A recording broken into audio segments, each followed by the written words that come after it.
Are you seeing how Ghislaine Maxwell is trapping Donald Trump in a world of hell? Donald Trump can't even withstand the outmaneuvering tactics by Ghislaine. Remember, this all started last week. You have Pam Bondi and the Department of Justice and FBI. They put out the memo. They said no Epstein files, nothing to see, case closed. We're stopping all further investigations into other co-conspirators. Donald Trump then on the weekend says, actually, this was a hoax created by Democrats, by Obama, by Clinton, by James Comey. They created the Epstein file hoax. Immediately, you have Ghislaine Maxwell's influencers and the people who support Ghislaine, who also happen to be MAGA influencers and some of the people who were at the White House back in February holding up the binder with the phase 1 Epstein list stuff when Pam Bondi said that she had the Epstein list on her desk. They start saying, well, if Donald Trump is saying that the Epstein files and the Epstein list is a hoax and it's not real and it's created by Democrats or whatever, then Ghislaine should get a retrial or Ghislaine should be pardoned. If there's no one on the list, then there's no list. Or if it's a manufactured hoax, whichever theory you want to say, the DOJ's or Trump, you should let her out. That's what they were saying. And this is how Donald Trump has now walked himself into that, because I think Donald Trump recognizes Ghislaine knows where the bodies are buried. Ghislaine knows where the list is. She has the files. And she's letting Donald Trump know again yesterday, I think, in my opinion, I'm giving you just my opinion, that she, of course, knows where the bodies are buried. But follow this a little bit more. So you have the influencers, and people who are at the White House, they start making posts about retrial and pardon. You have Epstein's lawyer, former lawyer, Trump's former lawyer, Alan Dershowitz. He starts saying there should be a retrial as well for Ghislaine, or she should get pardoned or resentenced because 20 years in prison is too much. Then you have Ghislaine's family. They come out with a letter that they post in public and they say, hey, Donald, you should honor your deals. And a deal was cut by your former labor secretary, Alex Acosta, when he was the United States attorney for the Southern District of Florida back in 2007. He made a deal with Epstein saying there would be a non-prosecution agreement with Epstein, that the feds wouldn't prosecute Epstein, nor would they prosecute co-conspirators. But they ended up prosecuting Ghislaine Maxwell, a co-conspirator. By the way, that non-prosecution agreement in 2007, 2008 entered with Epstein and all of Epstein's potential co-conspirators. One of the things to note about that is that the way it was described and structured was that it would defer prosecution to the state, it said. And the state, who was the state in Florida, who was the attorney general during most of the relevant time period? Attorney General, you guessed it, Pam Bondi. You see how this is all linked right there? So Ghislaine's family says honor the non-prosecution agreement deal. That's what they're appealing to the United States Supreme Court. And the reply briefs are going to be filed soon. Ghislaine Maxwell's family and supporters say to the Supreme Court saying, hey, Trump, your crew did this deal. The people who you're friends with, like Acosta, Bondi, they were all involved in this deal. Honor your deals, Donald. So that happens, right? And then yesterday, what happens? I mean, come on, follow the timeline here. And it's pretty obvious. And again, I'm just giving you my opinion, what goes down. The Wall Street Journal drops a bombshell article. And in their article, they've got their hands on this leather-bound birthday book that Ghislaine Maxwell, hint, hint, hint, prepared for Jeffrey Epstein in 2003 for his 50th birthday party. And all of Epstein's close connections, even people like the Dershowitz guy and, and other people in his inner circle, and Trump and many other kind of rich men and girls too, but women, but particularly rich men, would write these kind of lewd birthday letters to Jeffrey Epstein.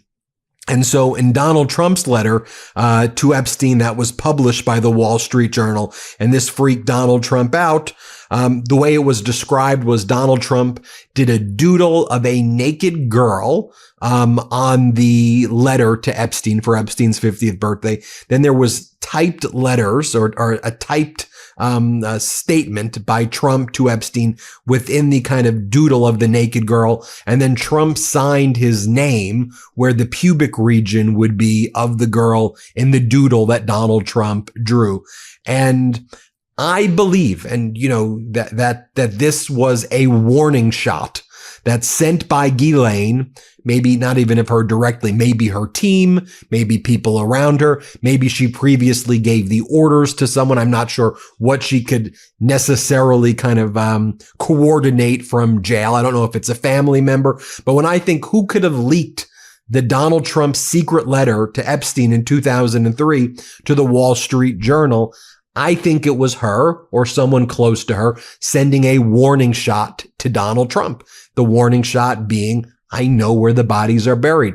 I'm just going to throw this one out at first, but I can keep doing this over and over again. In my view, I think her team picked the Wall Street Journal because they knew it was close to Trump, that he couldn't as easily dismiss it as if it was the New York Times or the Washington Post. He could say, oh, fake news, fake news. So if she could get the Wall Street Journal to write about it, Murdoch owns it. And so in Trump's world, it would have more, this is my view of it, it would have more credibility by leaking it to the Wall Street Journal. I'm pretty confident I'm right there, but you never know. So here's what Donald Trump wrote to Epstein. That this was leaked to the Wall Street Journal. But I mean, how many people would have known where this, the Ghislaine Maxwell gift to Epstein is located? So here's what Trump writes. The way it's written is it's written in like a third party's having a conversation with Trump and Epstein. So the third party voiceover goes, there must be more to life than having everything. Then Donald Trump goes, yes, there is, but I won't tell you what it is. And then Jeffrey Epstein goes, nor will I, since I also know what it is. To which Donald then goes, we have certain things in common, Jeffrey. And Jeffrey goes, yes, we do, come to think about it. And Donald goes, enigmas never age. Have you noticed that? And Jeffrey goes, as a matter of fact, it was clear to me the last time I saw you. And then Trump goes, a pal is a wonderful thing. Happy birthday, and may every day be another wonderful secret.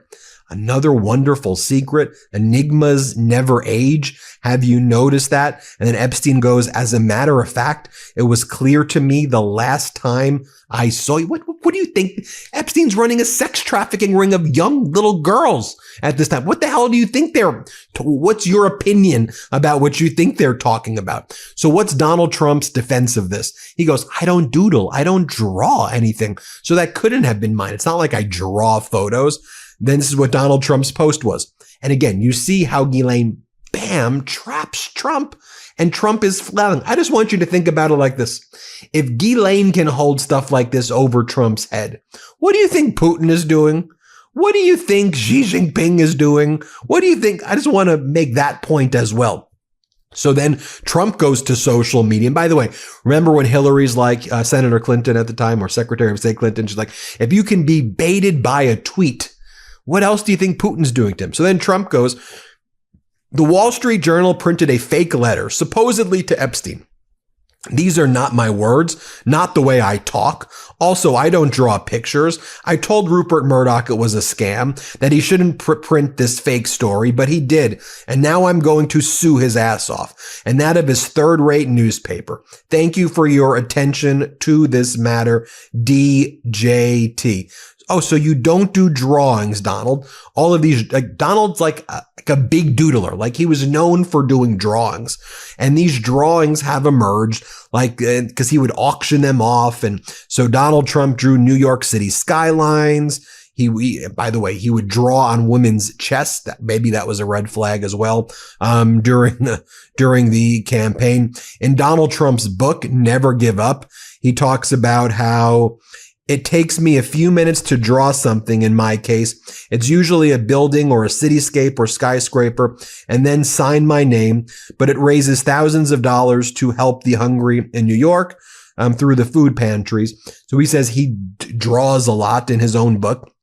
In this article, Growing Up Trump, how Donald Trump's youthful encounters with Jews helped shape the man and president he is today.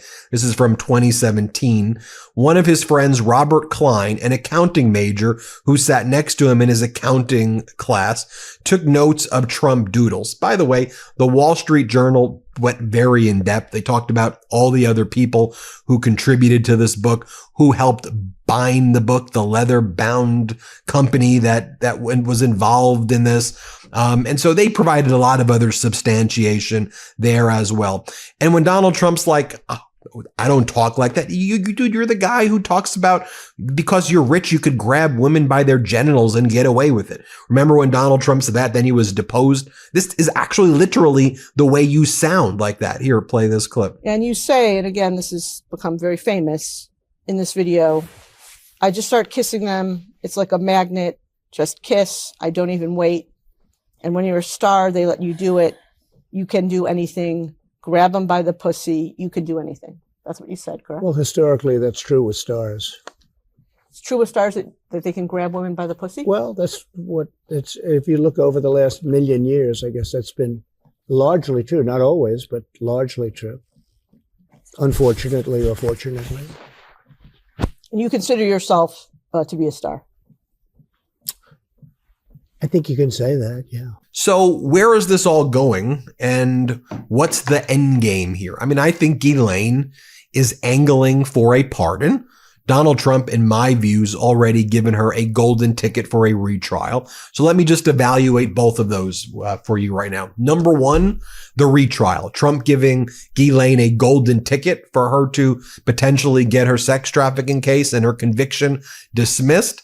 Think about it. Donald Trump is saying a few things. Number one, that all the Epstein files are a hoax, that everything Epstein related is a total and complete hoax. So Ghislaine saying if the president who controls the FBI and DOJ, he said he saw the files and it's a hoax, then why am I being prosecuted? Two, Donald Trump earlier this week fired Maureen Comey, James Comey's daughter. Donald Trump, as part of his claim that the Epstein sex trafficking ring is a hoax, blames James Comey for lying about everything Epstein. So if you're Ghislaine Maxwell, you're going to go into court. What do you think you're going to argue? Whoa. The president of the United States is saying that the lead prosecutor who was just fired. And by the way, so Maureen Comey was the lead prosecutor in the Ghislaine Maxwell sex trafficking case and the Jeffrey Epstein sex trafficking case. And so that's who was fired, Maureen Comey. So Ghislaine Maxwell is going to say the lead prosecutor in my case, Maureen Comey, she was fired, and Trump saying her dad created the hoax to go after me. And so if the president of the United States is supposed to be a position of integrity and honesty, even though it's not, but that's what she's going to argue. And he's saying his own FBI director created the hoax to get me in prison. So of course I should get a retrial, or I should get the case dismissed. The prosecutor's dad was involved in the hoax, and it's all a hoax according to Donald Trump. Do you see what the argument is going to be? Next, on the issue of the pardon, Donald Trump's chief propagandist, Caroline Leavitt, was asked about, are you going to give Ghislaine a pardon? And she refused to say no. Next question. She refused to rule it out. So that's why I think Donald Trump wants to give Ghislaine a pardon in exchange for her silence. And I think Ghislaine is saying, drip, drip, drip. Here's what I know. Give me that damn pardon or grant me the retrial. Here's what Donald Trump's chief propagandist, Caroline Leavitt, had to say. Here, let's play this clip right here. Caroline, one more on. Elizabeth, will the president consider pardoning Ghislaine Maxwell if the Epstein case is a hoax? Okay, I'll start off with. Seems pretty clear to me. It seems pretty logical to me. And the other thing that Ghislaine Maxwell is going to argue is that the FBI is tampering with the footage, with video footage and other stuff. And she's going to say, look, the Trump regime, she'll say the administration, but the Trump regime just released video claiming that it was right outside Jeffrey Epstein's prison cell. But it turns out that it was manipulated footage that was missing a minute. But then on further reflection, it was missing 3 minutes. And it may not have even been pointed at Jeffrey Epstein's prison cell. It may have just been at a different prison cell. And it turns out that it was like a hodgepodge of videos melded together on Adobe Premiere, and it wasn't actually the raw video data. This whole thing, she's going to argue now, is permeated by fraud and it's a hoax and all of these things, because that's what Trump said. So I think she makes that argument. I think Trump is flailing, right? For Trump's response to be, I don't do drawings, I don't do doodles, that's not how I talk. I mean, that seems pretty clear that Donald Trump wrote that letter to Epstein. And I think she's got the goods on him. I think she's got more. So I think she corners him even more, applies more pressure. We're going to have to follow what's going to happen to her, but it seems to be pretty clear to me. Let me know what you think. Hit subscribe. And let's get to 6 million subscribers. The truth is more important than ever. Check out our new Truth Over Lies collection at store.MeidasTouch.com.